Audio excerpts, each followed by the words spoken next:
জন্য আল্লাহ তাআলা মেটাফরিক্যালি রূপকভাবে স্বামী স্ত্রীকে পোশাকের সাথে তুলনা করেছেন। আবার পোশাক পরলে খুব সুন্দর লাগে, ডিজাইন করে, এমব্রয়ডারি করে, বিভিন্ন ডিজাইনের, বিভিন্ন স্টাইলের, বিভিন্ন ফ্যাশনের পোশাক মানুষ পরে।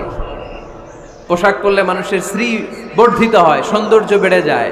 ঠিক তেমনি নারীর চোখে পুরুষ সুন্দর, পুরুষের চোখে নারী সুন্দর, ঠিক কিনা?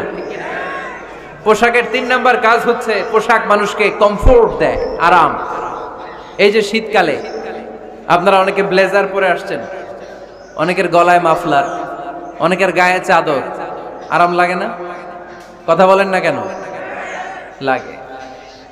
আবার গ্রীষ্মকালে এই মাফলার পরে কেউ বের হয়? চৈত্র মাসে নীলফামারীতে জ্যাকেট পরেন কে কে দেখি? পরেন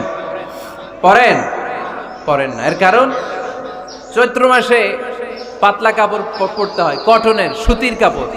শীতকালে মোটা কাপড় আরাম লাগে, দেহটাকে প্রশান্ত করে দেয়। আবার গরমকালে সুতির, কটনের পাতলা কাপড় পরলে দেহটারে প্রশান্ত করে দেয়। ঠিক তেমনি স্ত্রী যখন স্বামীর সান্নিধ্য